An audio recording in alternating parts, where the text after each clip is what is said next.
আজকে কিছু কথা বলবো যারা রাস্তায় টাকা পায় বা রাস্তা টাকা পাইয়া খায়ালান তাদের বিষয়ে আজকে কথা বলবো। যে অনেক হুজুররা ফতুয়া দিয়ে থাকে যে রাস্তা টাকা পড়ে থাকলে আপনারা মসজিদে দিবেন, খাইতে পারবেন না, এবং কি লগে আরও কিছু টাকা মসজিদে দিতে হবে। এখন ধরেন একজন সাধারণ লোক 100টা টাকা পাইলো রাস্তায়, 100টা টাকা রাস্তায় পাইয়া সে করলো কি, ওই যে হুজুরের কথা শুনে মসজিদে আরও লগে 100 টাকা দিয়ে দিল। তাহলে ভাই, এই যে আমাদের দেশে হুজুররা যে বিভিন্ন ধরনের ফতুয়া দেয় যে রাস্তাঘাটে টাকা পড়ে থাকলে আপনি যেই কয় টাকা পাইছেন ওই কয় টাকা আপনি মসজিদে দিয়ে দেন, লগে আরও কিছু দিয়ে। তো ভাই, একজন সাধারণ লোক ধরেন কিছু টাকা পাইছে, এখন মসজিদে ওই অত টাকা দেওয়া ওনার কাছে নাই, সম্ভব না। তো আসলে কিছু কিছু হুজুররা এমন ফতুয়া দেয়, এই ফতুয়ার কারণে মানুষ বিপদে পড়ে যায়। হ্যাঁ, এই ফতুয়ার কারণে হুজুরেরা ধ্বংস হয়ে যায়।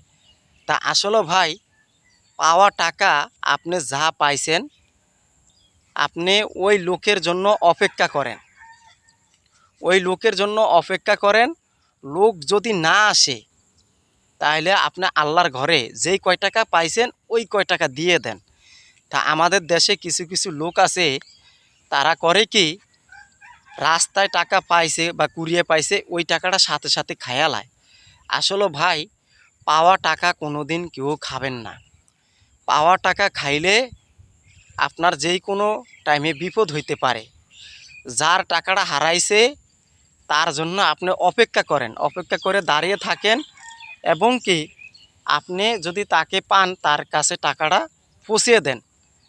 আর যদি সেই লোক না আসে তাহলে আপনি মসজিদে পৌঁছিয়ে দেন, মসজিদে দিয়ে দেন। তা আসলে ভাই, পাওনা টাকা কেউ কোনো দিন খাবেন না। তা আসলে এখন বর্তমানে আমাদের দেশে কিছু কিছু লোক আছে যে রাস্তাঘাটে পাওনা টাকা তারা খায়া ফেলায়। তো ভাই, আমার কথা হইল, আপনারা যারা রাস্তাঘাটে বা যে কোনো জায়গায় হাটে মাঠে মানে টাকা পান, টাকা খাবেন না, আল্লাহর ঘরে দিয়ে দিবেন। পাওনা টাকা খাওয়া জায়েজ না, বুঝছেন ভাই? আপনি সবসময় আল্লাহর ঘরে দিয়ে দিবেন, তাহলে যেই ব্যক্তির টাকা হারাইছে সে সওয়াব পাবে আল্লাহর ঘরে দেওয়ার জন্য। পাওনা টাকা কেউ কোনো দিন খাবেন না, মসজিদে দিয়ে দিবেন।